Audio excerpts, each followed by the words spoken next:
Elena opens her journal the way she always has, like the paper is the only thing in Mystic Falls that ever told the truth. It's quiet upstairs, too quiet. Even the rain sounds distant, like the house is holding its breath. She flips to the most recent page and freezes. There is a new entry, not blank, not smudged, not torn out, written cleanly in her handwriting, her ink, her neat spacing. Elena stares at the date at the top and feels her stomach drop. It's tomorrow. Her fingers hover over the page like the words might bite. She reads the first line, then the second. They are short, like notes to herself, like instructions, like a warning she already believed when she wrote it. The last line is underlined twice. Don't trust Damon when he says your name. Elena's throat tightens. She turns her head toward the mirror on her dresser, without meaning to, like her body is checking if it's being watched. Her reflection stares back, normal, still. Then the floorboard outside her door creaks, soft, familiar. Damon's voice comes from the hallway, lazy on purpose. You're up. Elena closes the journal too fast. The sound is small, but it feels loud in the silence. She forces her voice to stay steady and says, "Yeah." Damon steps into the doorway, relaxed posture, bourbon glass in hand like it's part of his personality. He looks at her for a beat longer than usual, as if he already knows she's hiding something. Damon says, "Bad dream." Elena swallows and says, "More like a bad feeling." Damon takes one step inside, smile flickering like he wants to make it lighter, and asks, "Do I need to kill someone, or do I need to give a speech?" Elena almost smiles, almost, but her eyes drift back to the closed journal on the bed. Tomorrow, her handwriting, and Damon's name sitting in the middle of it like a trap. Damon's voice softens, just a little, and he says, "Elena." What's going on? Elena looks at him, calm face, controlled eyes, and underneath it, a question that won't stop repeating. How do you warn yourself about someone you love?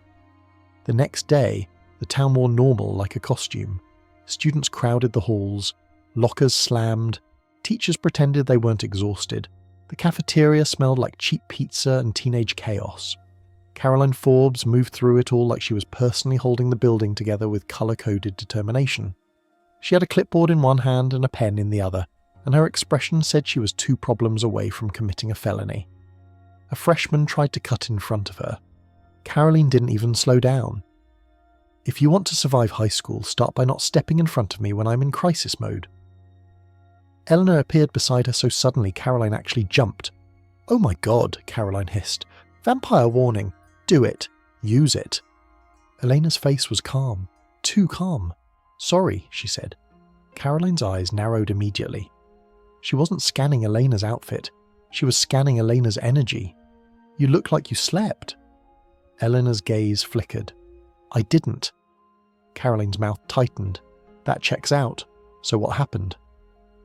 Eleanor lowered her voice as they passed a group of students gossiping about a breakup that felt like the end of the world to them. "Someone left something at the Salvatore house," Elena said. Caroline's whole posture shifted. Like creepy letter left by a psycho, or like dead animal left by a psycho.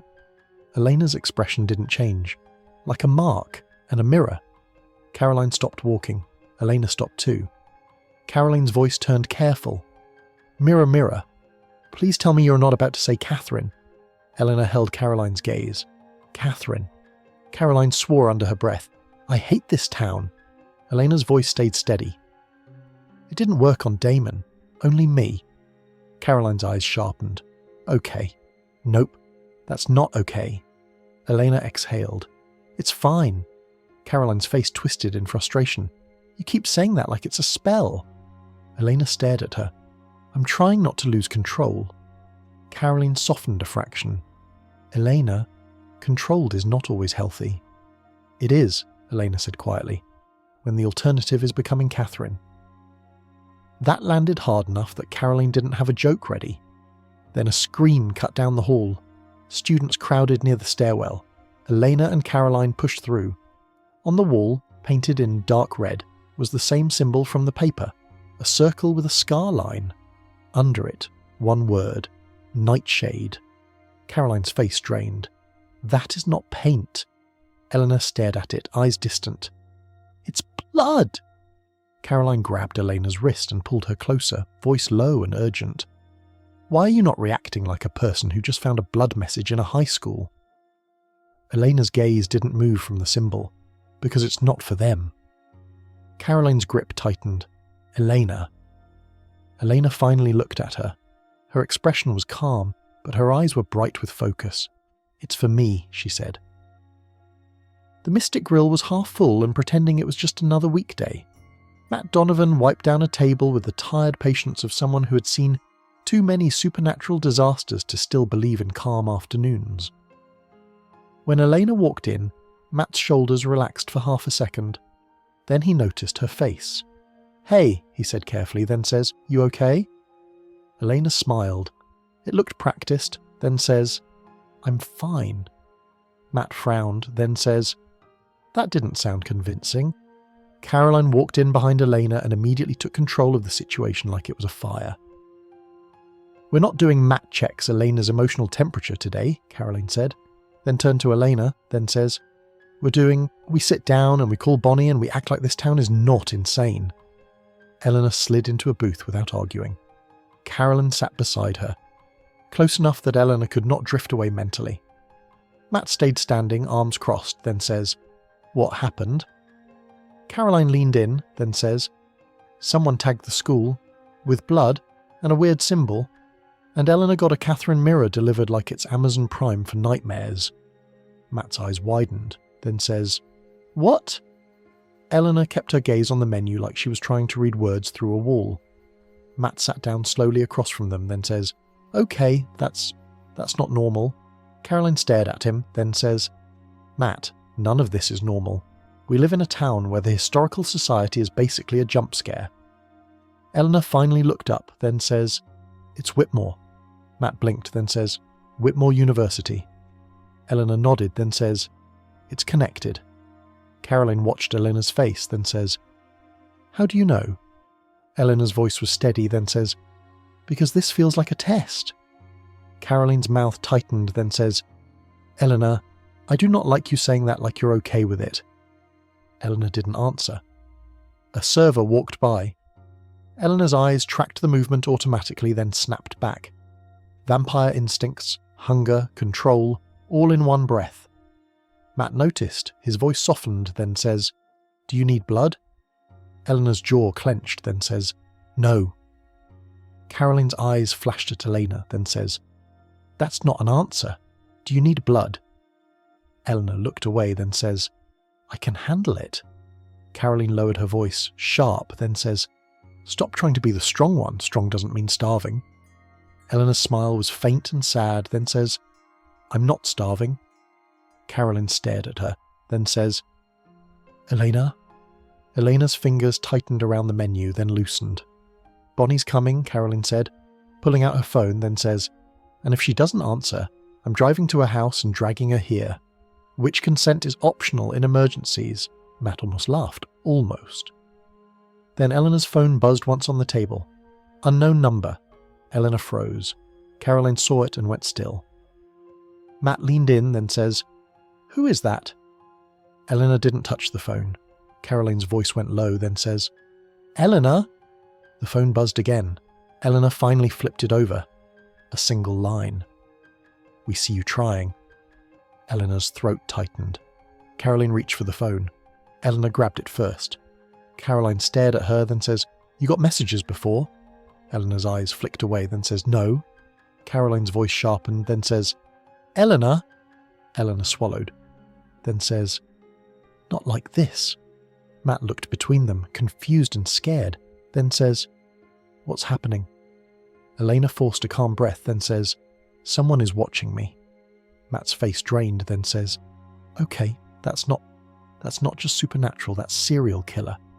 Caroline nodded, then says, Welcome to Mystic Falls, we have free trauma.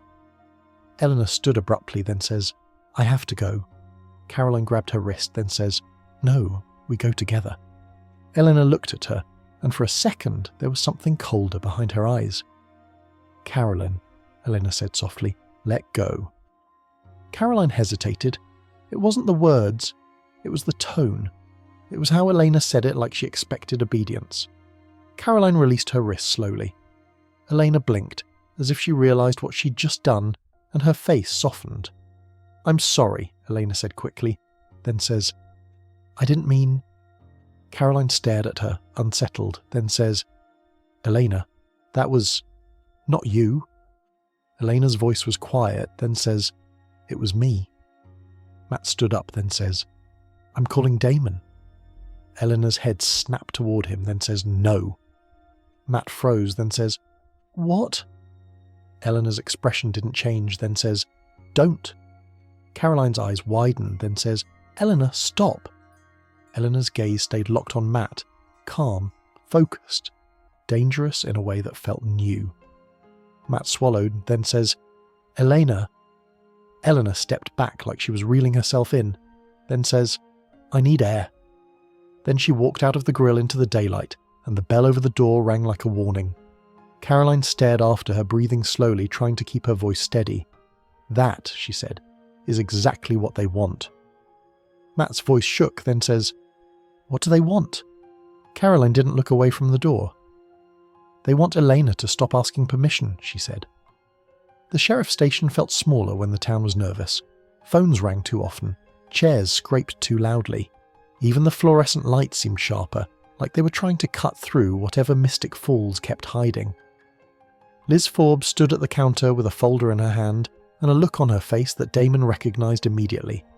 It was the look that said she was trying very hard to be a sheriff in a town that refused to play by human rules. Damon walked in like rules were optional.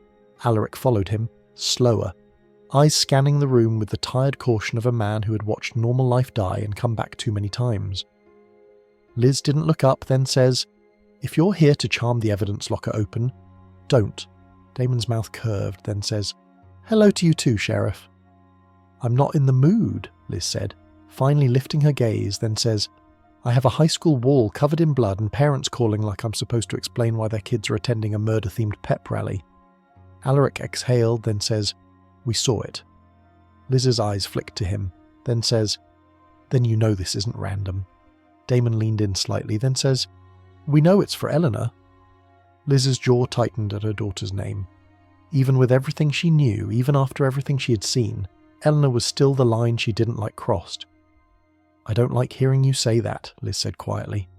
Damon's tone turned sharper, less playful, then says, I don't like it either. Alaric set his hands on the counter, then says, we need the security footage from the school, every angle, every hallway. Liz nodded, then says, already requested, and before you ask, no. I'm not letting you do your vampire thing to some kid on camera. Damon's eyes flashed, then says, relax, I'm not compelling teenagers. I have standards. Liz gave him a look that said she didn't believe that sentence had ever been true. A deputy walked out from the back holding a small evidence bag.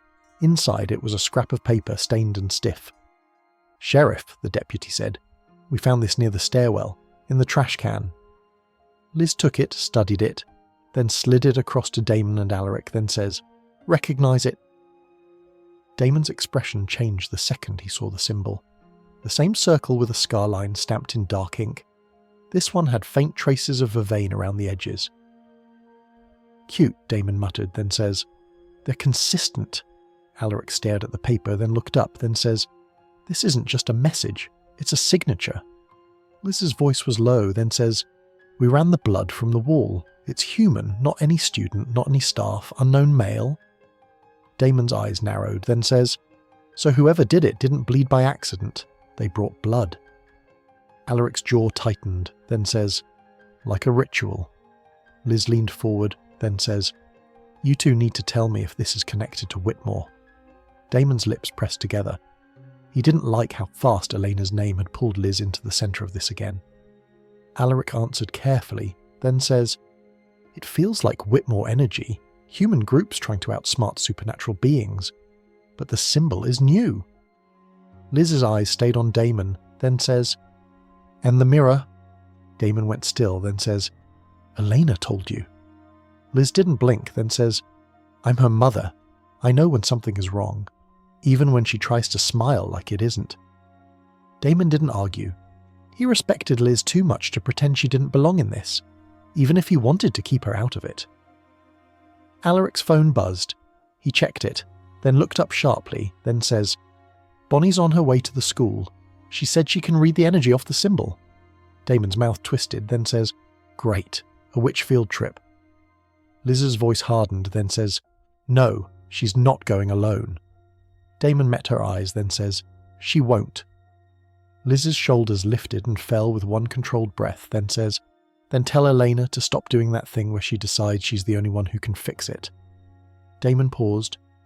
Liz saw his hesitation and her face tightened, then says, "She's doing it again." Damon didn't answer, because answering would mean admitting that yes, Elena's calm lately felt like a door closing. A deputy called Liz's name from the back. She turned, then looked back at Damon, then says, "If you find out who did this, you bring them to me." Damon's smile was slow and dangerous, then says, "Sure, Sheriff." Liz narrowed her eyes, then says, "Alive." Damon's smile didn't change, then says, "No promises." Alaric elbowed him, subtle and warning. Damon's phone buzzed. Unknown number. He froze. Alaric noticed immediately, then says, "Damon." Damon didn't look away from the screen. One line, "You're protecting her wrong." Damon's jaw clenched so hard it hurt. He didn't show Liz, he didn't show Alaric. He slid the phone into his pocket like he could bury the words with it. Liz watched his face anyway, then says, "What?" Damon forced a smirk, then says, "Spam." Liz didn't buy it, but she didn't push. She just said, softer, almost pleading, "Don't let her carry this alone." Damon's voice went quieter, then says, "I'm trying." Liz nodded once and turned away. Damon stood there for a beat, then looked at Alaric. Alaric's voice was steady, then says, "We go to the school, we find out what Bonnie finds, and we keep Elena from doing something she can't take back." Damon's eyes turned sharp, then says, "She can take anything back. That's the point." Alaric held his gaze, then says, "That's not comfort. That's fear." Damon didn't answer, because it was true. The hallway was empty, but it didn't feel quiet, it felt watched. The symbol had been scrubbed off the wall, but the outline remained like a bruise. The smell of blood lingered under the harsh cleaning chemicals. Bonnie stood in front of the faint stain, hands at her sides, eyes closed. Caroline hovered 3 steps behind her like a guard dog trying not to bark. "Elena should not be here," Caroline whispered. "She's not," Bonnie said, without opening her eyes, then says, "And if she shows up, I'm putting a barrier around her like she's a toddler near a pool." Caroline exhaled, then says, "Thank you." Bonnie lifted her hand and hovered it near the wall. The air changed, subtle, like the hallway had inhaled. Caroline felt it, then says, "Bonnie." Bonnie's voice went low, then says, "This isn't just blood." Caroline's stomach dropped, then says, "What does that mean?" Bonnie opened her eyes slowly, then says, "It's blood that's been directed." Caroline frowned, then says, "Directed like a letter." Bonnie nodded, then says, "They used intention. Not magic exactly, but belief. Like they've practiced. Like it's a method." Caroline's voice shook with frustration, then says, "Can humans stop doing that thing where they get brave around monsters?" Bonnie's mouth tightened, then says, "They think the symbol protects them." Caroline stepped closer, then says, "Does it?" Bonnie didn't answer right away. She looked down at the floor, then at the faint mark on the wall. Her eyes darkened. "It doesn't protect them," she said, then says, "It points." Caroline swallowed, then says, "Points to what?" Bonnie's gaze lifted, then says, "To whoever it's meant for. The symbol is like a tag. It's saying, 'We can touch you.'" Caroline's face drained. Then says, "Elena." Bonnie nodded once, then says, "Elena." Caroline's voice dropped to a whisper, then says, "Why her?" Bonnie's eyes flicked to Caroline, then away again, then says, "Because she's balanced on a knife edge right now." Caroline's jaw clenched, then says, "You've noticed it too." Bonnie's voice softened, but it didn't lose firmness, then says, "Caroline, I feel it. She's quiet in a way that's not peace." Caroline's hands curled into fists, then says, "She's been scaring me." Bonnie glanced down the hallway, then says, "Where is she?" Caroline hesitated, then says, "She left the grill. She didn't want me calling Damon." Bonnie's eyes sharpened, then says, "Why?" Caroline's voice cracked slightly, then says, "Because she didn't want anyone to get in her way." Bonnie's expression turned serious, then says, "Caroline." Caroline took a breath, then said it, then says, "She told me to let go, and it wasn't a request, it was commandy." Bonnie's mouth tightened, then says, "Okay, that's not good." Footsteps echoed at the end of the hallway. Caroline turned, ready to snarl, but it was Stefan. He walked toward them with his calm face on, the one that always looked like he was trying to keep everybody from falling apart by sheer force of steady breathing. "Hey," he said quietly. Caroline's relief hit fast, then says, "Stefan?" Bonnie's eyes stayed on him, then says, "Where's Damon?" Stefan's expression shifted, then says, "At the station with Rick. Liz is pulling footage." Caroline nodded, then blurted, "We need Elena." Stefan's gaze sharpened, then says, "What happened?" Bonnie stepped closer to him, then says, "The symbol isn't random. It's directed. It's like a tag." Stefan's jaw tightened, then says, "For Elena." Bonnie nodded. Stefan's eyes darkened with worry, then says, "Where is she?" Caroline swallowed, then says, "I don't know." Stefan's calm slipped for a second, then says, "Caroline." Caroline's voice rose, then says, "Don't look at me like that. She walked out and I couldn't exactly tackle her in the grill without starting a vampire fight club." Bonnie lifted her hand, then says, "Stop. Fighting doesn't help." Stefan exhaled, forcing control, then says, "Bonnie, can you track her?" Bonnie stared at the faint symbol, then says, "Maybe." Caroline's eyes widened, then says, "Do it." Bonnie took a breath and closed her eyes again. She pressed her fingers to her own temple like she was tuning a radio. The air shifted. Caroline felt it prick at her skin. Bonnie's voice went low, then says, "Elena's close." Caroline blinked, then says, "Close to the school." Bonnie's brow furrowed, then says, "No, close to the woods." Stefan's shoulders tensed, then says, "Which woods?" Bonnie opened her eyes, uneasy, then says, "Behind the old Whitmore storage building." Caroline's face went pale, then says, "That's where they kept the Augustan stuff." Stefan's eyes hardened, then says, "We're going." Bonnie grabbed Caroline's arm, then says, "Wait, if she's there for a reason. She might already be in it." Caroline's voice shook, then says, "Then we get her out." Stefan nodded once, then says, "Now." They moved fast, and behind them the hallway lights flickered once, just once, like something had passed through. The building sat at the edge of the woods like a forgotten tooth. Old brick, rusted doors, a chain-link fence half swallowed by ivy, the kind of place that made your skin crawl even before you knew what had happened there. Elena stood in the tree line watching it. She should have felt fear. Instead, she felt clarity. The messages, the symbol, the mirror, the word nightshade. They wanted her to come here, which meant something was here they wanted her to see. Or something here they wanted her to do. Elena breathed in. The air smelled like wet leaves and old metal and something faintly chemical. A human heartbeat echoed somewhere inside the building. Slow, controlled, not afraid. Elena's eyes narrowed. She moved. No rush, no dramatic vampire speed, just purposeful steps through damp grass and fallen leaves until she stood at the fence. A sign hung crooked. No trespassing. Elena stared at it, then reached up and tore it down like it was paper. She climbed the fence with quiet precision and landed on the other side without a sound. Inside the building, the heartbeat didn't change. It was waiting. Elena reached the door and pulled it open. The smell hit her first. Blood, not fresh, stored, like a hospital, like a lab. The hallway inside was dark, but Elena didn't need light.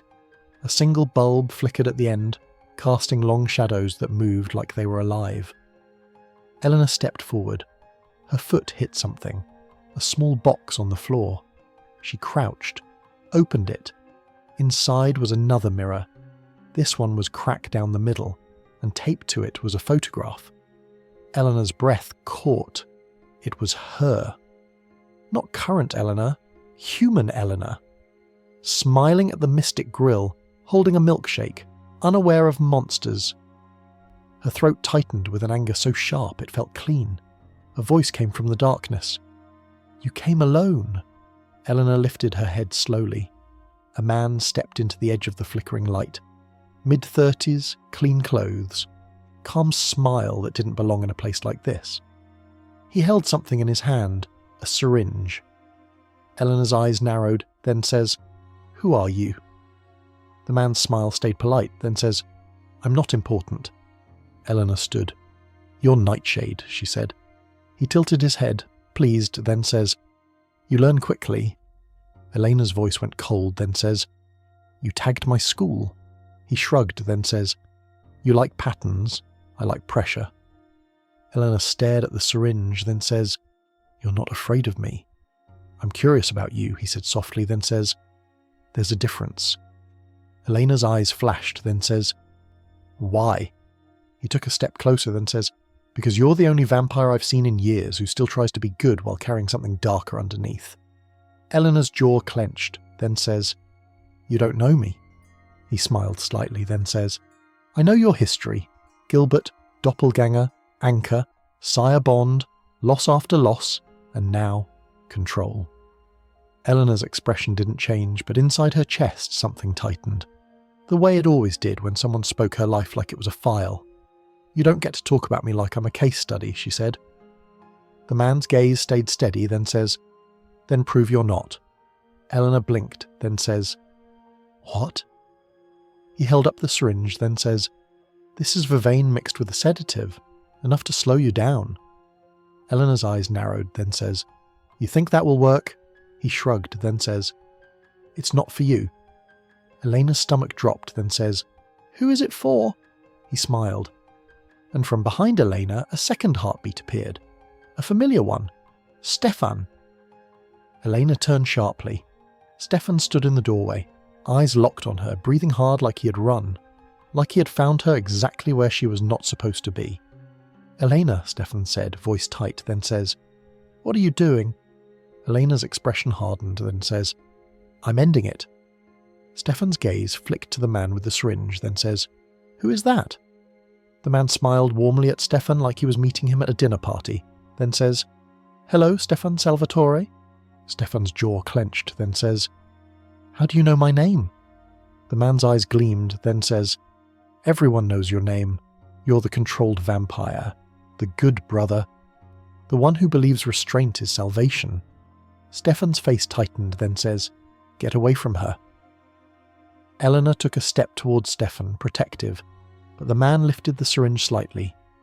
"Careful," he said softly, then says, "If you lunge, she'll move, and if she moves, the needle might go somewhere you don't want." Stefan froze. Elena stared at the man, voice low, then says, "You set this up." He nodded like he was proud, then says, "You came because you wanted control, now you get to show it." Elena's eyes narrowed, then says, "Show what?" "Show which version of you wins," he said gently, then says, "The girl who tries to save everyone, or the vampire who realizes saving everyone is impossible." Stefan's voice was sharp, then says, "Elena, don't listen to him." Elena didn't look away from the man. "You're not Whitmore," she said. The man smiled, then says, "Whitmore is a building, an institution, I'm a person." Elena's gaze sharpened, then says, "You're Augustine." The man's smile widened.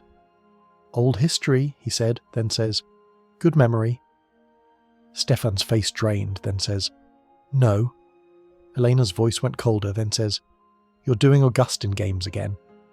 The man's expression softened, almost tender, then says, "We're doing something better."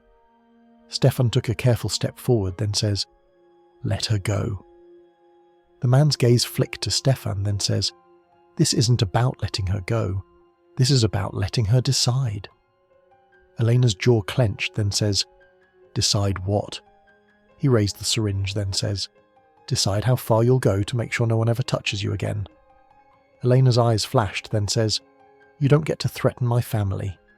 He nodded calmly, then says, "There it is." Stefan's voice broke slightly, then says, "Elena."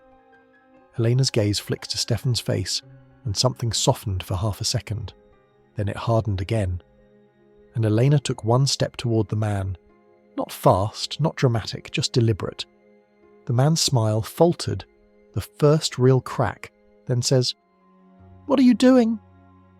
Elena's voice was quiet, then says, "You wanted to see what I do when pushed?" Her eyes sharpened, then says, "Now you will." The man lifted the syringe defensively. Elena moved.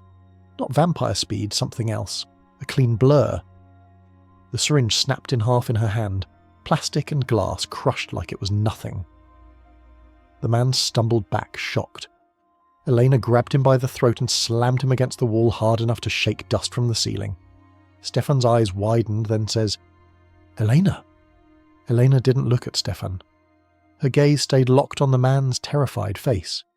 "You're not curious," she whispered, then says, "You're pathetic." The man choked, then says, "You can't." Elena leaned closer, voice like ice, then says, "I can." Stefan took a step forward, then says, "Elena, stop." Elena's grip tightened. The man's feet lifted slightly off the floor, and Elena's face stayed calm. Too calm. The kind of calm that scared even her. Stefan didn't move at first.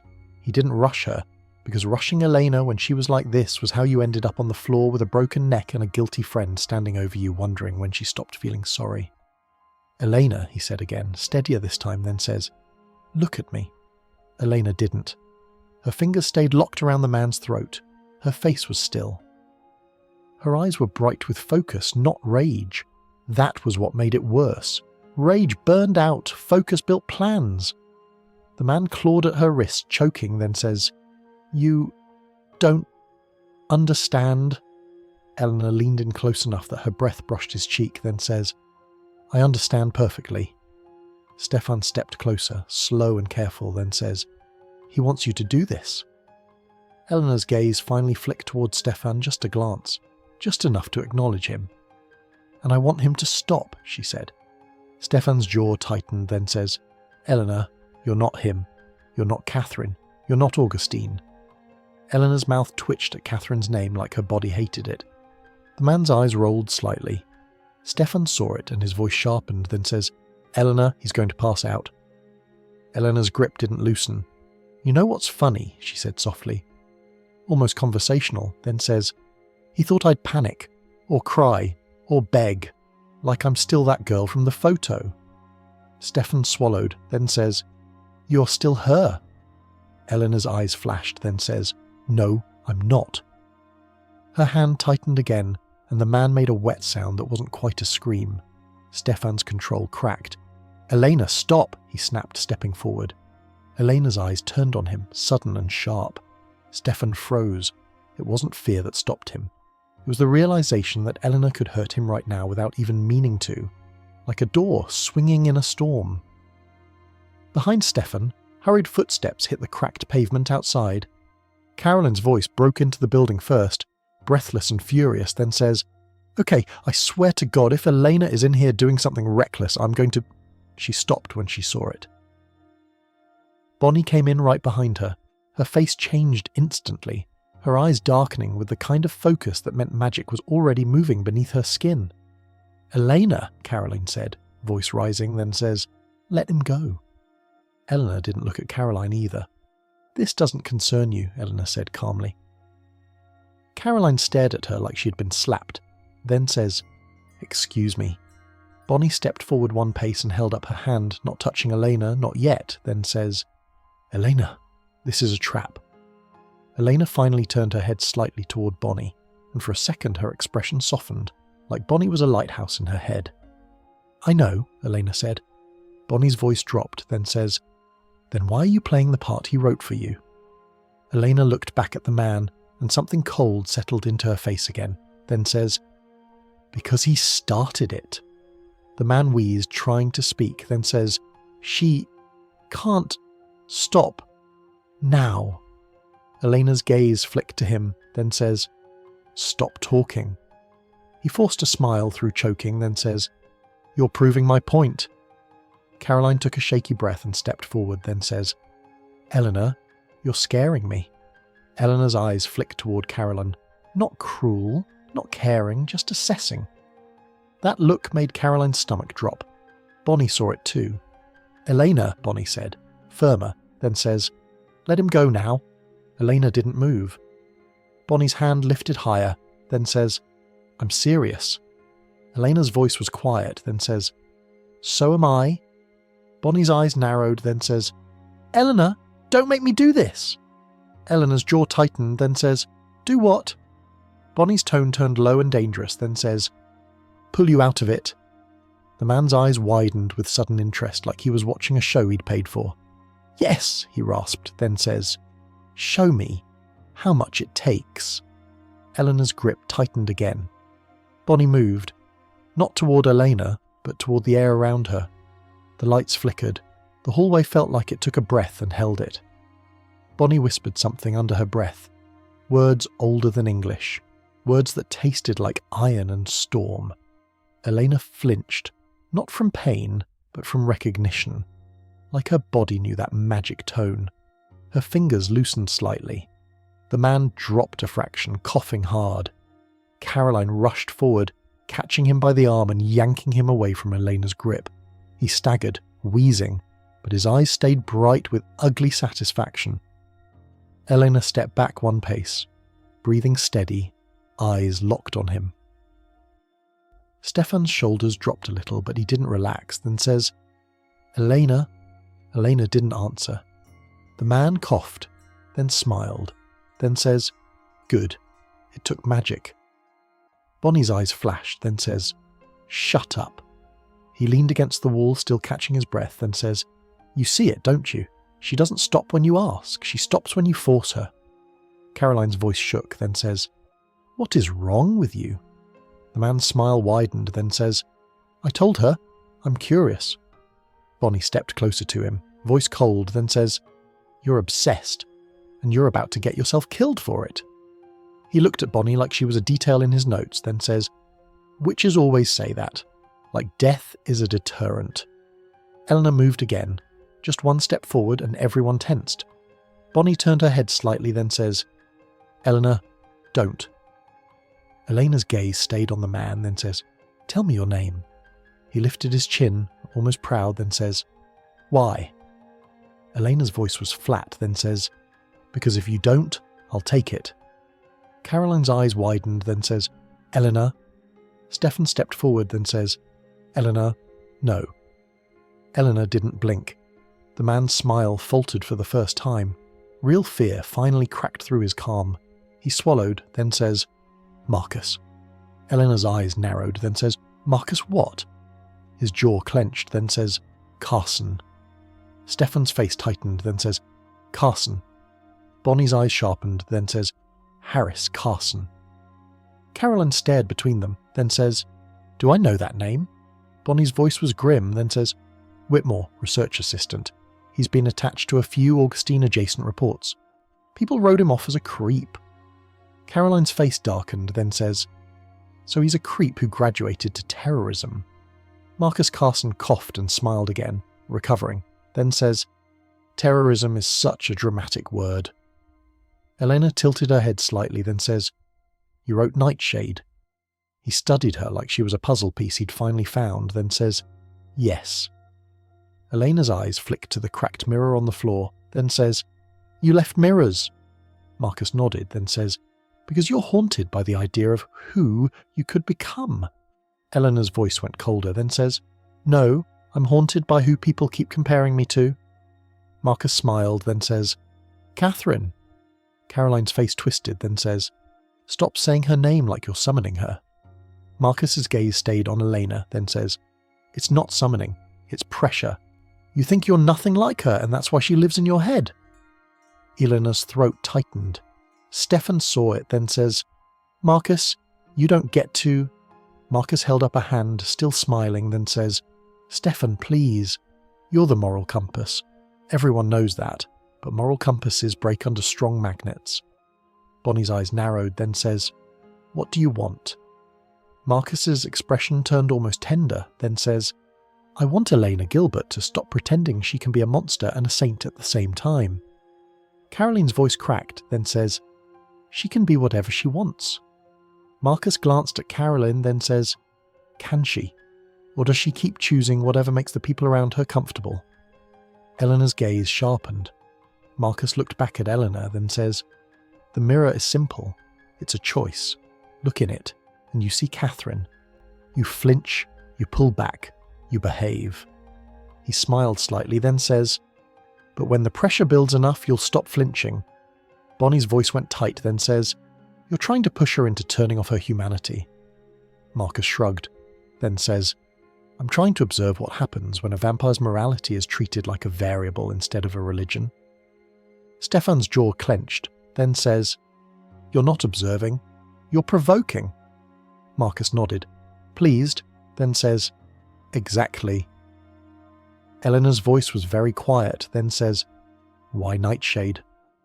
Marcus's eyes flicked down to the floor, to something near the wall that looked like a crushed plant stem mixed into the dirt. Dark leaves, small berries. Bonnie's expression changed. She stepped toward it carefully and crouched. "That's belladonna," Bonnie said softly. Caroline frowned, then says, "Isn't that poison?" Bonnie's eyes stayed on the crushed leaves, then says, "Nightshade, yes. Poison that makes people hallucinate. It messes with perception.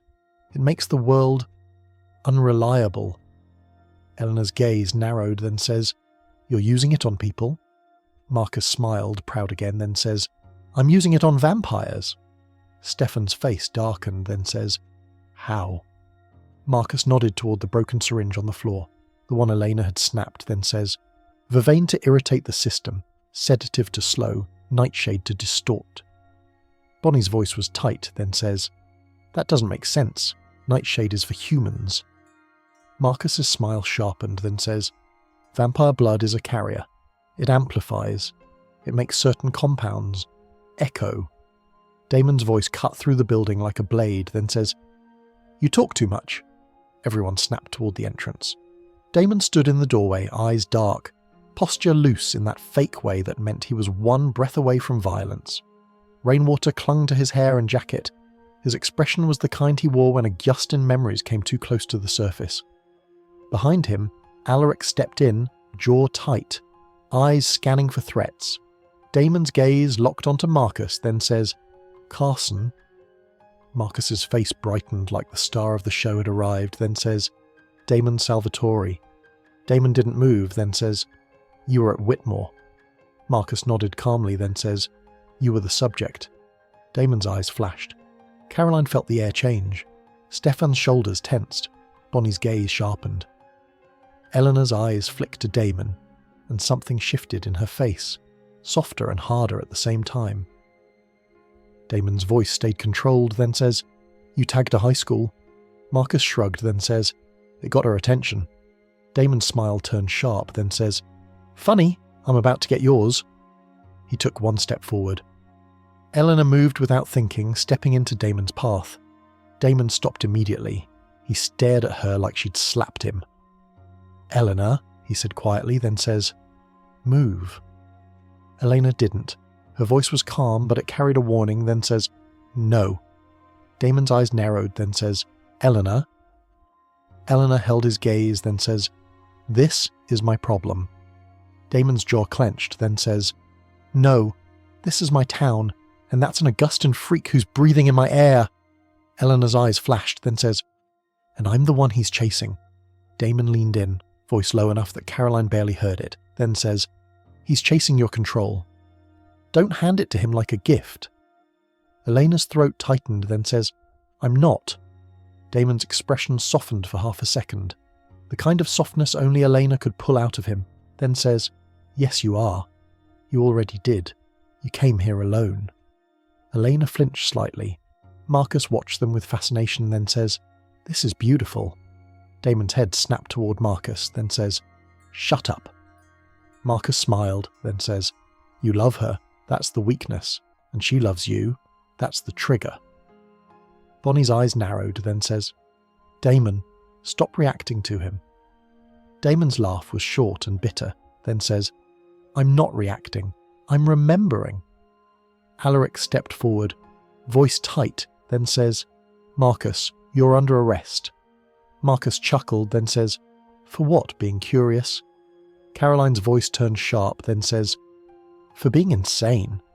Marcus's smile widened, then says, Insane is a label people use when they don't want to admit the world makes sense without them. Damon's eyes darkened, then says, You want sense. Here's sense, you're going to die. Ellen turned to Damon fast, then says, No. Damon stared at her, then says, Elena. Her voice was quiet but firm, then says, Not like that. Damon's jaw clenched, then says, He doesn't deserve your mercy. Elena's eyes held his, then says, This isn't mercy, this is control. Marcus's smile sharpened again, then says, There it is. Elena turned slowly toward Marcus, and the way she moved made Caroline's skin crawl, not because it was aggressive, because it was precise, like she'd already chosen her path. You want to see who I become when pushed, Elena said softly, then says, Then watch. Marcus's eyes gleamed, then says, Yes. Elena stepped closer to him, stopping just out of reach, then says, You're going to tell me who else is in your circle? Marcus's smile turned dismissive, then says, No. Elena nodded once as if she'd expected that. Then she lifted her hand slightly, palm up, almost gentle. Look at me, she said. Marcus laughed, then says, Compulsion doesn't work on me. Elena's eyes narrowed, then says, That's what you think. Marcus's smile faltered, then says, What? Bonnie stiffened, then says, Elena. Damon's gaze snapped to Elena, sharp, then says, Elena, don't.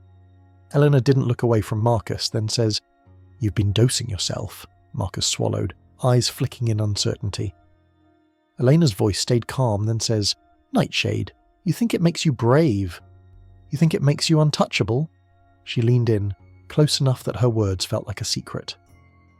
It's making you open, Elena whispered. Marcus's pupils widened slightly. Bonnie's breath caught, then says, Oh my God. Elena's gaze hardened, then says, Look at me. Marcus's body went still. His mouth opened like he wanted to speak, but nothing came out. Damon's face tightened with shock and something like fear. Not of Marcus, of Elena's precision.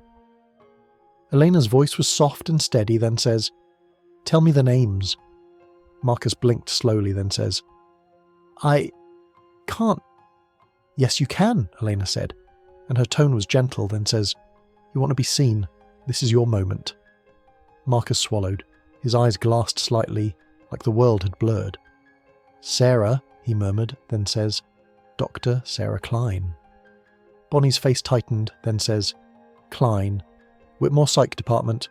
Marcus continued, voice empty, then says, Ethan Voss, he handles supply. Stefan's jaw clenched, then says, Supply, Vervain, Nightshade. Marcus's lips moved again, then says, And Jacob, in the town. Elena leaned in, then says, Jacob who? Marcus's throat bobbed, then says, Jacob. Forbes. The room went dead silent. Caroline's face drained so fast it looked like someone had pulled the light out of her skin. What? She whispered. Damon's head snapped toward Caroline, then says, No. Bonnie stared at Marcus, then says, Forbes. Caroline took a step forward, shaking, then says, That's my last name. Marcus's eyes stayed blank, then says, Jacob Forbes, he's connected. Blood. Badge. Liz's voice echoed in Damon's memory too clear. Don't let her carry this alone. Stefan's gaze shifted to Caroline, worry flaring. Caroline's voice cracked, then says, Who is Jacob Forbes? Elena's face tightened. She looked at Caroline for the first time in a way that wasn't detached. I don't know, Elena said quietly, then says, But he used your name. Caroline's hands curled into fists, then says, He used my name. Bonnie's voice went low, then says, This is personal. Marcus's lips moved again, a faint smile trying to crawl back, then says, Now she'll break. Elena's eyes snapped back to Marcus, and the softness vanished. You don't get to decide that, she said. Damon stepped closer to Elena, voice low, then says, Elena, stop the compulsion, you're pushing too hard. Elena's jaw clenched, then says, He deserves it. Damon's expression sharpened, then says, "This isn't about him. It's about you." Elena's breath hitched once. Just once. Then she steadied again. She stepped back from Marcus, breaking eye contact. Marcus swayed slightly like someone waking from a dream. Elena turned to Damon. Her eyes looked brighter than they should have. "He said the name to hurt us," she said quietly. Damon's face softened, then says, "I know." Elena's voice dropped, then says, "But now I can end it." Damon's jaw clenched, then says, "Don't you dare say that like it's simple." Elena looked past him, toward the darkness of the building, toward the cracked mirror on the floor, and in that cracked mirror her reflection looked wrong again. Not smiling early this time, just watching. Like Catherine had always watched. Elena's throat tightened. Damon followed her gaze and saw the mirror. He stepped closer to her, voice quieter, intimate despite the chaos, then says, "Elena, come back to me." She blinked. Her face softened by a fraction. "You're here," she whispered. Damon's eyes held hers, then says, "I'm always here. That's the problem. You keep trying to be strong enough that you don't need anyone." Elena's eyes flicked with something that looked like guilt. "I hate feeling weak," she said. Damon's voice was gentle, then says, "You're not weak. You're scared." Elena swallowed. Caroline's voice shook from behind them, then says, "Damon, Elena, he said Forbes." Bonnie stepped in, eyes sharp, then says, "We need to move. If this circle is real, they'll clean their tracks as soon as they know Marcus is caught." Alaric nodded grimly, then says, "We take him in, now." Marcus coughed, blinking like his mind was catching up. He looked at Elena and smiled faintly. "You used it," he murmured, then says, "You used control." Elena's face went cold again, then says, "I used what you gave me." Marcus's smile widened slightly, then says, "And it felt good." Damon's eyes flashed. He grabbed Marcus by the collar and slammed him against the wall, not hard enough to break, but hard enough to shut him up. "Say one more word to her," Damon growled, "and I'll remove your tongue." Elena reached out and touched Damon's wrist lightly, not to stop him, to anchor herself. Damon felt it and froze. He looked at her. Elena's voice was quiet, then says, "We're leaving." Damon swallowed, then nodded once. They moved as a group, dragging Marcus toward the exit. But as they stepped into the dusk, the air felt colder than it should have. Bonnie paused, eyes narrowing. "Wait," she said. Caroline turned, then says, "What?" Bonnie stared at the building, then down at the crushed nightshade leaves near the wall. "This place is marked," she said slowly, then says, "Not just with symbols." Stefan frowned, then says, "What do you mean?" Bonnie's voice dropped, then says, "I mean this building has been used, over and over, like a ritual site." Damon's jaw tightened, then says, "Of course it has." Bonnie's gaze shifted to Elena, careful, then says, "And the mirror." Elena's throat tightened, then says, "What about it?" Bonnie hesitated, then said it anyway, then says, "It wasn't just to taunt you. It's linked, like an object that remembers." Elena stared, then says, "Remembers what?" Bonnie's eyes darkened, then says, "Catherine's choices." Caroline swallowed hard. Damon looked at Elena like he wanted to step in front of every mirror on earth. Elena's face stayed calm, but her eyes didn't, and that was the problem. The station was quieter than usual, but it did not feel calm. It felt like the kind of quiet that only happened when a storm was deciding where to land. Liz Forbes stood in her office with the door open, arms crossed, watching Alaric and Damon drag Marcus Carson into the holding area, like he had just been pulled out of a nightmare that still clung to his clothes. Caroline followed behind them, tense and pale in a way that made Liz's chest tighten before her brain caught up. Bonnie came last, eyes sharp, like she was already counting exits. Liz's gaze locked on Caroline first, then says, "What happened?" Caroline's voice came out too fast, then says, "He said Forbes." Liz frowned, then says, "What?" Damon shoved Marcus into the chair behind the glass, then turned back with a look that was half fury, half warning. "He's Augustan," Damon said, then says, Or the modern version, Whitmore adjacent. He's been tagging Elena, pushing her. Liz's face hardened, then says, "And he said Forbes." Caroline swallowed, then says, "He said Jacob Forbes. He said blood and badge." Liz's expression went still for a beat. Then her voice lowered, then says, "There is no Jacob Forbes in my family."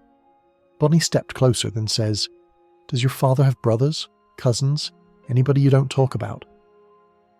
Liz's jaw clenched, then says, "My father is dead, and he didn't have some secret son hiding in Mystic Falls." Damon's eyes narrowed, then says, "Or he did. Or someone's using the name because they know it hits you where it hurts." Caroline turned to Liz, voice shaking, then says, "Mum, I swear, this is not some random coincidence. He said it like it mattered, like it was a lever." Liz's eyes softened for 1 second when she looked at her daughter, then says, "Okay." Then they hardened again, then says, "Okay means we don't panic, we verify." Caroline nodded quickly, like she needed the word verify to keep herself from spiralling. Liz glanced at Elena. Elena had been quiet since they left the storage building. Not silent exactly, just contained. She stood near the back wall like she didn't want to take up space, like she didn't want anyone to notice the way her eyes tracked every movement in the room. Liz's voice gentled just a little, then says, "Elena." Elena looked up, then says, "Hi." It was polite. It was normal. It made Liz's stomach twist. Liz walked toward her, then says, "Are you hurt?" Elena shook her head, then says, "No." Liz studied her face, then says, "Are you sure?" Eleanor's smile was small, then says, "Yes." Damon's jaw tightened. He hated that smile. It was Elena putting a lid on a boiling pot. Alaric stepped between them slightly, trying to steer the moment, then says, "Liz, we need to question him. Carefully." Liz nodded and turned back toward the holding area. Marcus sat behind the glass like a man at an interview. Posture straight, eyes calm. There were faint bruises at his throat where Elena's hand had been, and he looked almost proud of them. Liz's voice was clipped, then says, "Marcus Carson, you're under arrest for trespassing, vandalism, assault and threatening messages." Marcus smiled faintly, then says, "Threatening. Interesting word choice." Liz didn't blink, then says, "You're going to tell me who helped you?" Marcus's gaze drifted toward Elena first, like that was the only person worth watching. Elena's face stayed blank. Damon stepped closer to the glass, voice low and dangerous, then says, "Look at me, not her." Marcus's smile widened, then says, "Why? Does it bother you when she's seen?" Damon's eyes flashed. Liz shot him a warning look. Alaric stepped in, voice calm, then says, "Marcus, you mentioned names earlier. Dr. Sarah Klein, Ethan Voss." Marcus leaned back, then says, "Did I?" Bonnie's eyes narrowed, then says, "Don't play stupid. You were compelled." Marcus's smile sharpened, then says, "Compulsion is such a fascinating flaw in vampire morality. It's violence with manners." Elena's gaze flickered. Damon noticed immediately. He shifted closer to Elena, subtle, like he was trying to make himself a wall. Liz pointed at the glass, then says, "You said Jacob Forbes. Explain." Marcus looked at Liz, and for a moment his smile held. Then he watched Caroline. Caroline's spine stiffened. Marcus's tone was soft, then says, "You don't know your town as well as you think." Caroline's voice came out sharp, then says, "Stop talking." Marcus ignored her, then says, "People wear names like masks here. Some are family, some are lost stolen." Bonnie's voice went cold, then says, "If you're implying someone is using the Forbes name to access law enforcement, I will personally..." Liz cut in, voice hard, then says, "Enough, answer the question." Marcus tilted his head, then says, "Jacob Forbes is the one who makes sure your human systems stay blind." Liz's jaw clenched, then says, "That's a lie." Marcus smiled, then says, "Is it?" Alaric leaned in, then says, "If he exists, where is he?"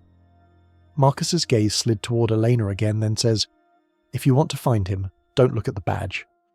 Damon's expression tightened, then says, "What does that mean?" Marcus's eyes gleamed, then says, "Look at the blood." Bonnie's posture changed, then says, "Blood."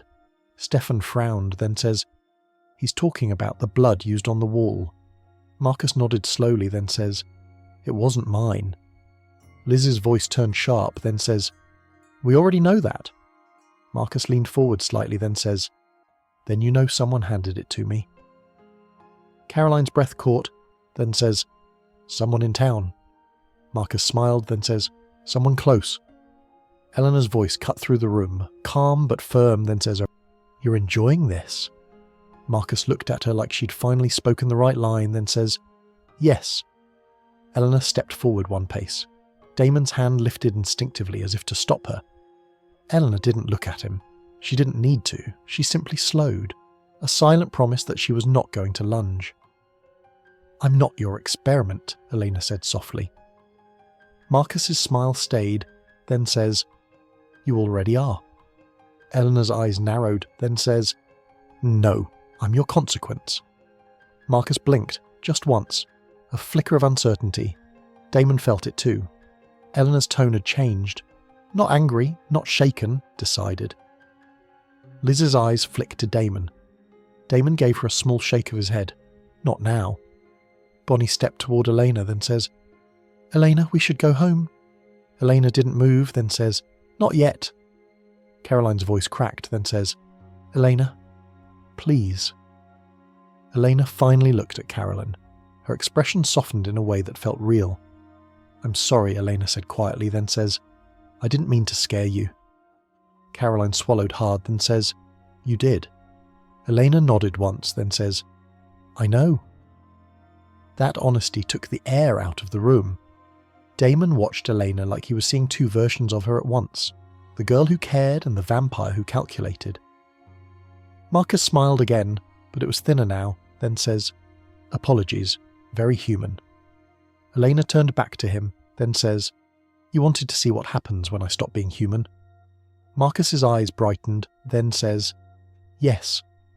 Elena's voice stayed calm, then says, "Then you're going to watch me do something you didn't plan for." Marcus frowned, then says, "What?" Elena didn't answer him. She turned to Liz instead.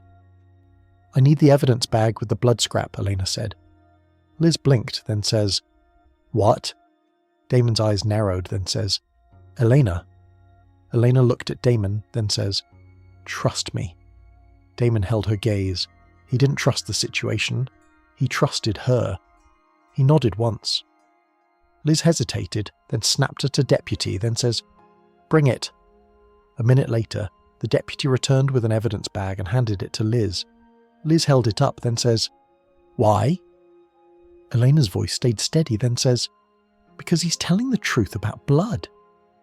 Bonnie stepped closer, then says, "Elena, what are you thinking?" Elena looked at the bag like it was a puzzle piece, then says, "I'm thinking that if someone gave him the blood, that blood carries a trail." Bonnie's eyes widened, then says, "A sympathetic link." Elena nodded slightly, then says, "Exactly." Bonnie stared at her, then says, "Eleanor, that's witch work." Eleanor's gaze stayed calm, then says, "Then help me." Bonnie's mouth opened, then shut. She looked at Eleanor for a long beat. "Bonnie," Caroline whispered, pleading, then says, "Please." Bonnie's eyes softened, then hardened, then says, "Fine, but we do it safely, no shortcuts." Eleanor nodded, then says, "No shortcuts." Damon watched Elena's face. The way she said no shortcuts sounded like she was choosing a longer road she didn't want. Bonnie took the evidence bag carefully from Liz and placed it on the table in the small back room. Everyone followed, crowding in. Liz stood at the doorway, tense, then says, "I don't like this." Damon glanced at her, then says, "Get used to it." Liz shot him a look, then says, "Don't talk to me like I'm new." Damon softened slightly. Then says, "Sorry." Bonnie inhaled slowly, centering herself, then says, "Okay, I need quiet. I need space. And I need no one touching anything." Caroline clasped her hands, trying not to shake. Stefan stood behind Caroline, steady presence, fingers brushing her shoulder once in a silent anchor. Alaric leaned against the wall, eyes on Bonnie, ready to stop anything that went wrong. Eleanor stood closest, eyes fixed on the bag. Bonnie opened the bag and took the small scrap with tweezers, placing it on a clean cloth. The blood had dried dark. Bonnie whispered, under her breath, words that made the air shift. The light above flickered. Caroline swallowed, then says, "Bonnie." Bonnie didn't look up, then says, "I'm fine." Elena's mouth twitched faintly at the echo of that phrase, like she knew how useless it was. Bonnie's fingers hovered over the scrap, then says, "The blood is old, but not too old. It was stored cold." Elena nodded, then says, "Like a hospital?" Bonnie's eyes narrowed, then says, "Or a blood bank." Damon's jaw tightened, then says, "Mystic Falls has a blood bank." Liz stiffened, then says, "At the medical centre." Eleanor's expression stayed calm, then says, "Or at the station." Liz's face tightened, then says, "We don't store blood at the station." Marcus's words echoed in Damon's mind. "Don't look at the badge. Look at the blood." Bonnie's eyes darkened, then says, "There's something else." Caroline leaned forward, then says, "What?" Bonnie's voice turned low, then says, "The blood has been mixed, not with vampire blood. Something else. Something like a stabilizer." Eleanor's eyes narrowed, then says, "Nightshade." Bonnie nodded slowly, then says, "Yes, a trace tiny but enough." Damon exhaled, then says, "So whoever gave it to Marcus isn't just some random donor. They're part of it." Bonnie's fingers moved in a slow circle above the cloth, then says, "I can track it, but it won't be like GPS. It'll be like pulling on a thread." Eleanor's voice was steady, then says, "Do it." Bonnie looked up at Elena, serious, then says, "If I do this, I'm linking to whoever handled it last, whoever touched it most. That could be dangerous." Eleanor's gaze didn't flinch, then says, "I know." Damon stepped closer to Eleanor, voice quiet, then says, "Eleanor." She didn't look away from Bonnie, but her hand brushed Damon's fingers lightly. A small touch. An anchor. "I'm not doing this to be reckless," Eleanor said softly, then says, "I'm doing it because if we wait, someone else gets hurt." Damon's throat tightened. He wanted to argue. He didn't. He just nodded once, jaw clenched. Bonnie closed her eyes. Her voice dropped into the old language again. The air thickened. The lights flickered harder. The cloth on the table shifted slightly, like something invisible had breathed on it. Caroline's eyes widened, then says, "Bonnie." Bonnie's face tightened in concentration, then says, "I have it." Eleanor's voice was quiet, then says, "Where?" Bonnie's eyes snapped open, alarm flickering, then says, "The station." Liz froze, then says, "What?" Bonnie's voice turned sharper, then says, "The link point's here. Not the building, not the town here." Damon's eyes flashed. He turned slowly, scanning the room. Alaric's posture changed instantly, then says, "That means someone handled the blood inside the station." Liz's face hardened, then says, "That's impossible." Bonnie's voice was firm, then says, "It's not."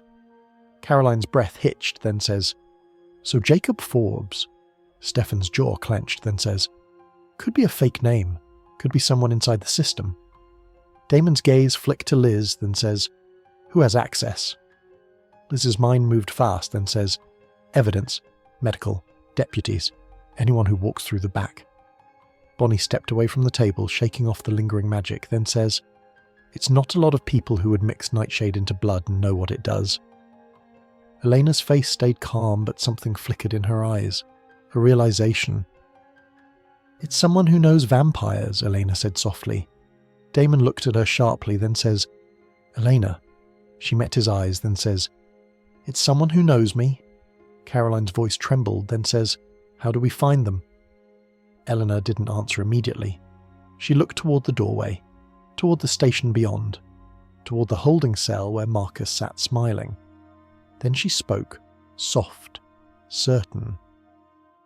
"We make them come to us," Eleanor said. Damon's eyes narrowed, then says, "That sounds like a bad idea." Eleanor's gaze didn't move, then says, "It's the only idea that ends tonight." Bonnie's face tightened, then says, "Eleanor, careful." Eleanor nodded once, then says, "I am." Damon stepped closer until he was right in front of her. He lowered his voice so only she heard. "You're not Catherine," he said. Elena swallowed, then says, I know. Damon searched her face, then says, Then don't act like her. Elena's eyes softened, and for 1 second the control cracked, showing exhaustion underneath. I don't know how to stop being what this town needs, she whispered. Damon's voice gentled, then says, This town doesn't get to decide who you are. Elena's throat tightened, then says, It keeps trying. Damon lifted his hand, brushing a wet strand of hair away from her cheek, thumb lingering for a heartbeat. I decide, he said quietly, then says, And you decide. Elena leaned into the touch, just slightly. The moment was small, intimate, painfully real in a room full of fear. Then Elena stepped back, letting the softness go before it could make her hesitate. I need your help, she said to Damon louder now. Damon's jaw clenched, then says, Tell me. Elena glanced at Bonnie and Stefan and Caroline. I'm going to pretend to break, Elena said. Caroline's eyes widened, then says, No. Elena held Caroline's gaze, then says, Not like that. I'm going to give him what he wants to see, so whoever is watching feels safe enough to step in. Bonnie's face tightened, then says, Elena, that's risky. Elena nodded, then says, I know. Stefan's voice went low, then says, What do you need from us? Elena's eyes stayed calm, then says, You need to look scared of me. Caroline stared, then says, I can do that. Too easily. Elena's gaze flicked to Damon, then says, And you need to look like you can't stop me. Damon's mouth tightened, then says, Elena. Her voice softened, then says, Just for tonight. Damon held her gaze for a long beat. Then he nodded once, then says, Okay. Liz's voice cut in, hard, then says, Absolutely not. I'm not using my station as bait. Elena turned to Liz, calm and respectful, then says, Sheriff Forbes, someone is using your badge. They already used your town. If we don't pull them into the light, they keep hiding behind you. Liz's face tightened. Caroline's voice cracked, then says, Mum. Liz looked at Caroline, then at Elena. Then she exhaled slowly, then says, Fine. But the moment this turns into vampire vengeance, I shut it down. Elena nodded, then says, No vengeance. Damon's mouth twitched. He did not believe that promise meant what Elena wanted it to mean. They walked toward Marcus's cell like a team that had rehearsed this kind of disaster too many times. Marcus watched them approach with bright curiosity. Elena stepped to the glass and stared at him. Marcus smiled, then says, There she is. Elena's voice was quiet, then says, You were right. Marcus's smile widened, then says, About what? Elena leaned closer, then says, About the fact that control feels better than fear. Damon stiffened behind her. Caroline's breath caught. Bonnie's eyes narrowed, watching Elena carefully. Marcus's gaze gleamed, then says, Yes. Elena's face stayed calm, then says, You wanted me to stop flinching. Marcus nodded slowly, then says, And? Elena's eyes hardened, then says, I'm not flinching anymore. Marcus smiled like he had won. Then Elena lifted her hand and placed it on the glass, palm flat. Marcus leaned in, fascinated. Elena's voice dropped to a whisper, then says, Tell them I'm ready. Marcus blinked, then says, Tell who? Elena smiled faintly, and the smile made Caroline's stomach turn because it looked wrong on Elena's face. The circle, Elena said softly, then says, Tell Nightshade I'm ready to stop pretending. Marcus's smile sharpened, then says, You think they'll come? Elena's eyes stayed steady, then says, I know they will. Damon's jaw clenched. Alaric watched the hallway behind them. Liz stood by the desk, pretending calm. Bonnie listened to the building like it was a living thing, and somewhere behind them, a door clicked softly. Not loud, not dramatic. Just the quiet sound of someone entering a place they already belonged. Bonnie's eyes snapped toward the sound. Caroline turned too. A deputy stood at the back doorway, face neutral. His name tag read J. Forbes. Caroline's blood ran cold. The deputy smiled politely, then says, Sheriff, you asked for the blood log files. Liz stared at him, then says, I didn't. The The deputy's smile didn't change, then says, "You did. Earlier, I have them." Eleanor's eyes locked onto the name tag. J. Forbes. Jacob. The deputy's gaze flicked toward Elena, and there was something in his eyes that wasn't police. It was recognition. It was interest. It was the same kind of calm Marcus had worn. Elena's voice was almost gentle, then says, "Hi." The deputy's smile widened slightly, then says, "Hello, Elena." Damon moved instantly, stepping in front of Elena. The deputy stopped walking, still calm, then says, "No need. I'm not here to hurt her." Damon's eyes flashed, then says, "That's what everyone says right before they try." The deputy's gaze shifted to Damon, then says, "Damon Salvatore, still playing guard dog." Caroline's voice shook, then says, "Mum, who is he?" Liz's hand hovered near her gun, then says, "Deputy Forbes, step back." The deputy chuckled softly, then says, "Sheriff, that's cute."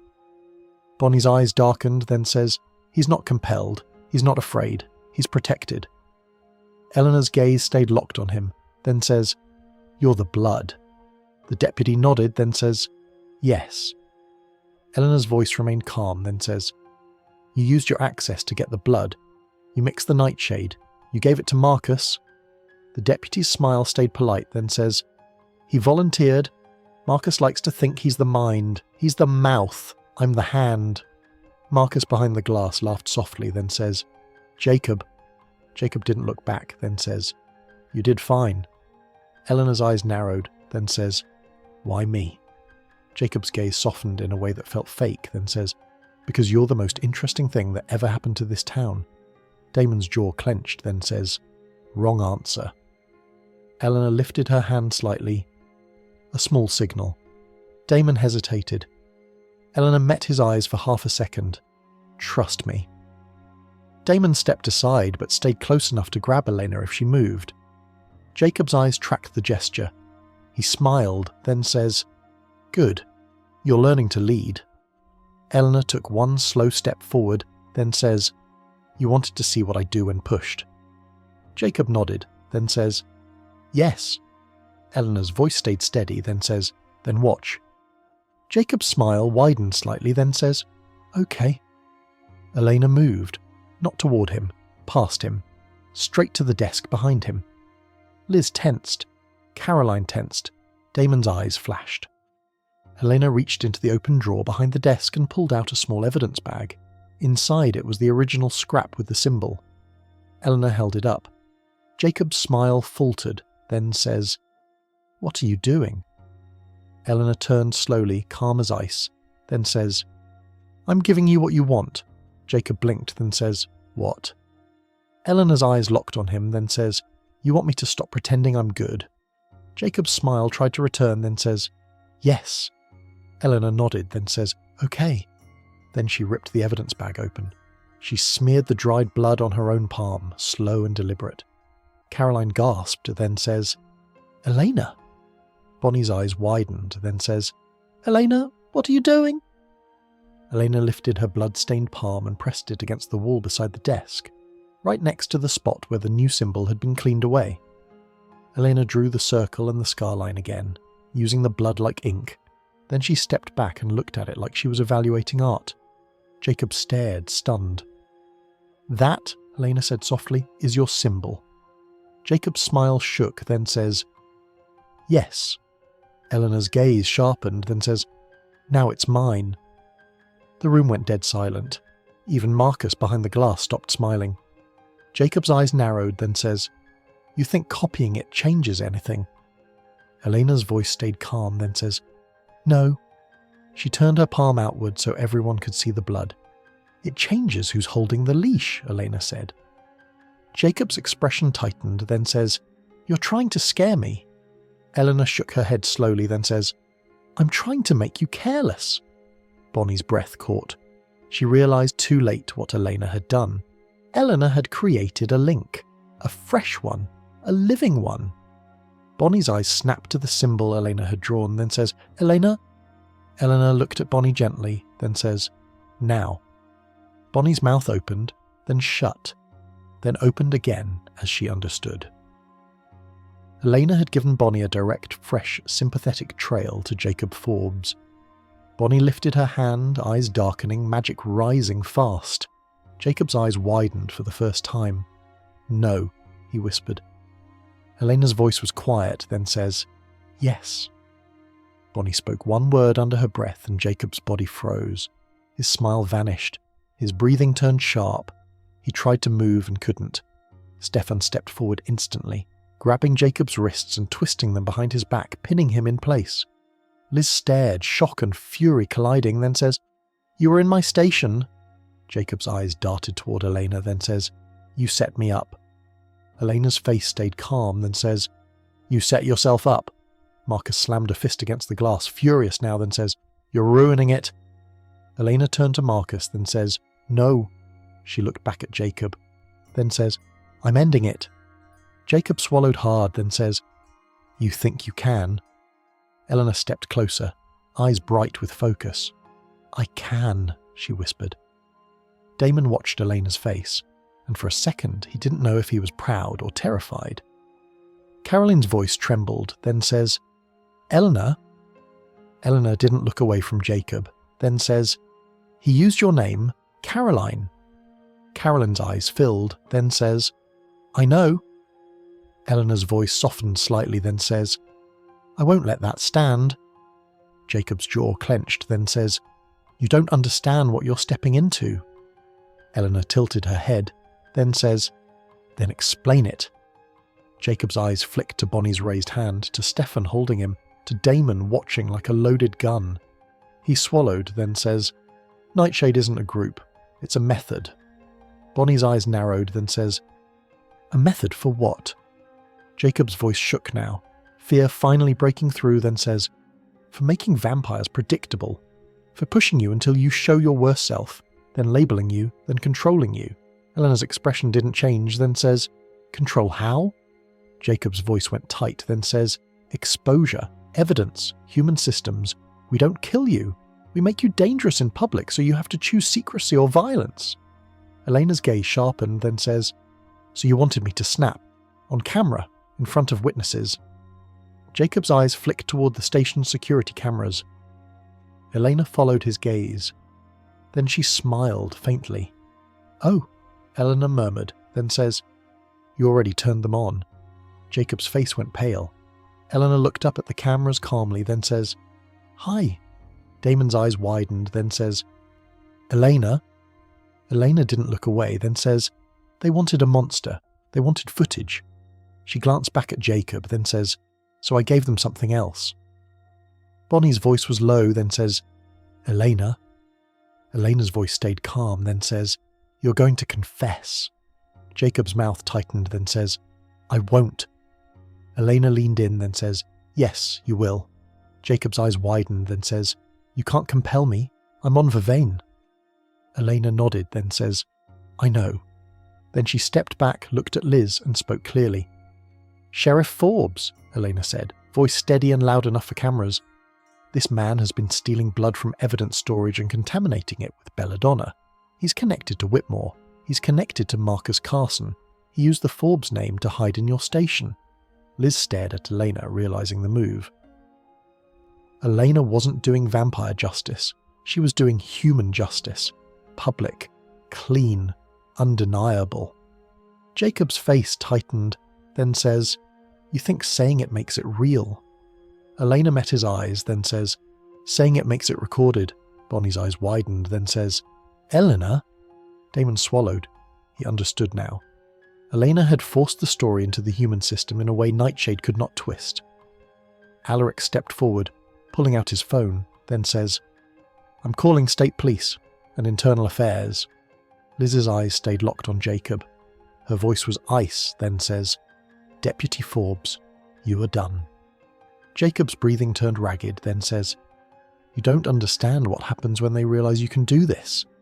Elena's eyes were bright, then says, "Then they shouldn't have trained me." For a second, the room went silent. Even Damon felt it. That line, that tone, that was Elena winning with a move so clean and so cold that it left no blood on anyone's hands except hers. Bonnie lowered her hand slowly, magic fading. Stefan tightened his grip on Jacob. Liz stepped forward, cuffing him with shaking hands. Caroline stared at Elena like she wanted to hug her and shake her at the same time. "Elena," Caroline whispered. "You just..." Elena looked at Caroline, and for a moment her expression softened again. Real. "I know," Elena said quietly. Damon stepped closer to Elena, voice low, then says, "That was smart." Elena didn't smile, then says, "It was necessary." Damon searched her face, then says, "And how did it feel?" Elena's eyes flickered, then says, "Like breathing." That answer hit Damon harder than any confession. He leaned in, voice barely audible, then says, "That scares me." Elena met his eyes, then says, "It scares me too." The storm had eased by the time they got home, but the air still felt heavy. Damon walked into the kitchen and poured bourbon, then stopped before he drank it. He stared at the glass like he didn't trust himself. Elena stood by the doorway, arms folded tightly around herself. For the first time all night, she looked tired in a way that wasn't controlled. Damon set the glass down untouched. He walked toward her slowly. "Elena," he said softly. She looked up. "I know why you did it," Damon said, then says, "I know you were trying to end it clean." Elena's voice was quiet, then says, "I did." Damon nodded, then says, "But you didn't just end it. You learned how to win." Elena swallowed, then says, "I had to." Damon stepped closer, then says, "Did you?" Elena's throat tightened, then says, "Damon." He reached up, brushed his thumb along her cheek gently, the way he did when he was trying to remind her she was still real to him. "You were calm," he said, voice low, then says, "The kind of calm that doesn't shake." Elena's eyes glistened, then says, "I'm tired of shaking." Damon's voice softened, then says, "I'm tired of watching you carry it." Elena looked away, and when she spoke it was small, then says, "When I did it, when I drew the symbol, it felt like I took my power back." Damon's jaw tightened, then says, "Power is addictive." Elena flinched, then says, "I know." Damon lifted her chin gently so she had to meet his eyes. "Promise me something," he said. Elena's voice shook slightly, then says, "What?" "Promise me you won't start liking it more than you like being you," Damon said. Elena's eyes filled, then says, "I don't want to be Catherine." Damon's voice was steady, then says, "Then don't be." Elena whispered, "What if it's easier?" Damon didn't answer right away. He leaned in and kissed her, not soft, not desperate, just honest. The kind of kiss that said, "Come back here." Elena held on to him like she needed the contact to remember her own heartbeat even if she didn't have one. When they broke apart, Elena rested her forehead against his. "I'm still here," she whispered. Damon's voice was quiet, then says, "I know." Elena's breath hitched, then says, "But something in me." Damon's hand tightened at her waist, then says, "We handle it together." Elena nodded, eyes closing, then says, "Together." Damon kissed her forehead once, then says, "Go upstairs, try to sleep." Elena hesitated, then says, "Are you coming?" Damon's mouth twitched faintly, then says, "In a minute."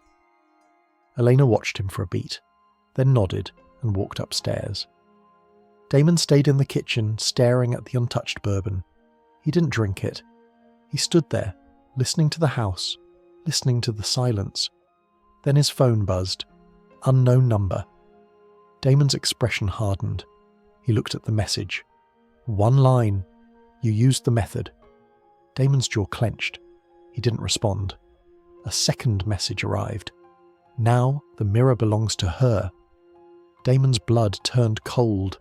He looked up instinctively, toward the staircase, toward the darkness above. The house felt the same, but Damon knew Mystic Falls too well. When something felt the same, it was usually because it was waiting. Damon walked to the living room where the old mirror from the porch had been left on the table, wrapped in a cloth. He stared at it. He didn't touch it.